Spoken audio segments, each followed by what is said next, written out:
Now, Japan is really reeling by this point. Supply to these islands and to their forces has been irregular at best because their maritime fleet has been decimated. Yeah, it was boats like the Silversides and others that were chewing into that.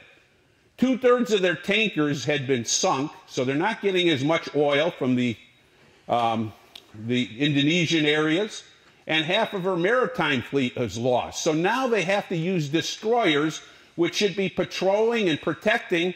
They're using them now as supply ships as well as protection ships. Well, destroyers are not very effective vessels for carrying supplies. So this is really going to begin to crimp the Japanese. And with the failure of having oil, that's also going to limit the types of defenses they can plan. Now remember, Japan was never known for having heavy tanks. But they have a sufficient number of armored vehicles on many of these islands to provide support for any sort of defense. And it's also starting to hurt Japan, the mother country, as well. 40% of its imports have been slashed because it cannot get them in. So what happens is we see the Battle of Leyte Gulf emerging because as we begin to land our troops, the Japanese have taken a divided fleet. They put half of their fleet in the western segment of their area, coordinating area, near Singapore to start with, and the rest near the home islands in Japan. Their idea is to hit the United States fleet, the 3rd Fleet and 7th Fleet, heavily when they're doing their invasion, especially the 3rd Fleet, while they're landing the troops. The idea is to surprise them, give them all they got in a pincher-type move. And what they will do is divide their units into 3. The Japanese 1st and 2nd Attack Force, and then there was a force called Force C. They were supported by carriers, destroyers, and they're very limited. Remember, every engagement that Japan loses ships, those ships are not going to be replaced. They just don't get any replacement ships. So they're going to continue to fight knowing that their supplies as well as their munitions are in short order. So for every time the Japanese take the field to fight, the fight is the last fight. So when we see that many times Japanese are fighting to the death, they realize, A, they're not going to be taken off these islands. There's no way to go home. Whatever they've got, that's what they have to work with. And let's be honest, their commanders have also ingrained in them Bushido, the fight to be a hero, samurai. In other words, the feudal notion of fighting to one's death because honor is preeminent. It's above everything else in Japanese society. One does not want to lose face.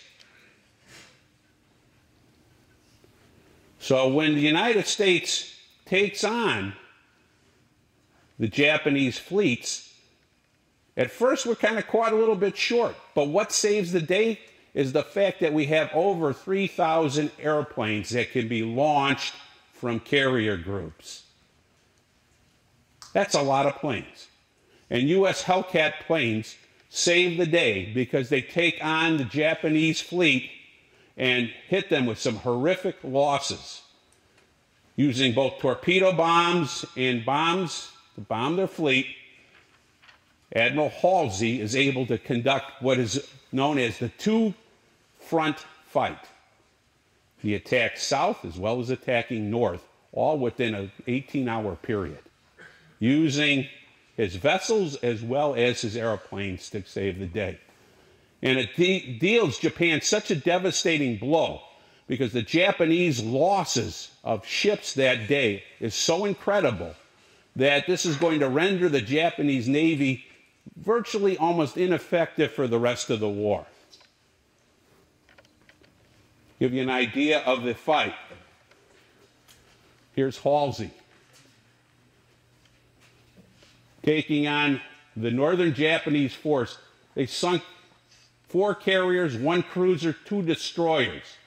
Look at the timeline for this. Starting at 5:30 in the morning, 7:30. By 5 p.m. the same day, they've devastated the northern force. Turning around the same period of time, launching another strike this way.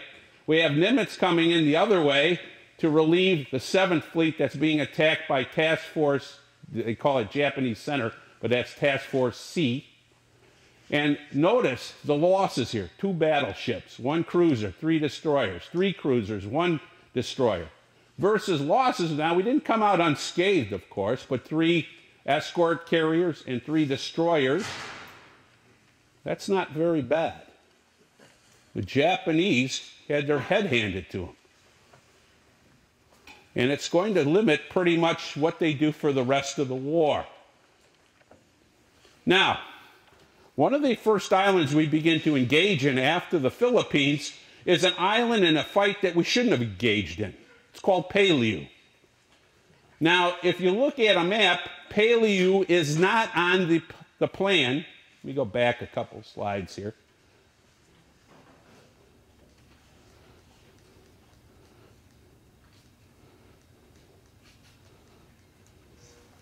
Here's Peilau, right over here. That's not on the path to Japan, is it?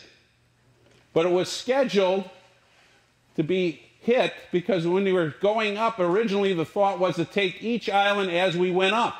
Well, opportunity struck that we could move faster, and the Philippines became a higher value target than these smaller islands. But the decision to cancel Peilau was a very controversial decision. And it was not made because Admiral Nimitz said, guess what? We're going to still take it. Well, what was he basing his facts on? That the fight was going to be 4 days and done. He was reassured by Marine commanders, we can take Peilau in 4 days. It's not going to be a big problem. Well, when you see the size of Peilau, you'll get the feeling that it should have been done in 4 days because the entire island is smaller than the MCC campus, okay? All right, in terms of square foot, it's smaller than the MCC campus. Here's Peilau. Now, the scale here, folks, is not miles. Yards. 2,000 yards, okay? 6 square miles. Initially, the first set of invasions, yes, the Marines got on the beach, they moved, but look at how slowly they're meeting opposition all the way around. Now, the target here is these airstrips. Each airstrip that we get makes us get closer to where? Japan. So each one we take, we get closer. But we didn't expect this. The Japanese have been making fortified emplacements in each one of these atolls, each one of these islands. And they're designing them to be fought hand and foot, make the Americans pay every which way they can. We start this invasion in September. We don't get done with this till October 15th. Tremendous losses. Now, there's some heroic fighting going on by U.S. Marines, but this fighting is vicious.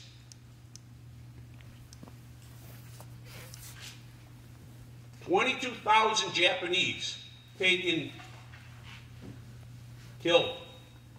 216 give up. This is going to be a set piece. The Japanese do not give up. They fight to the death.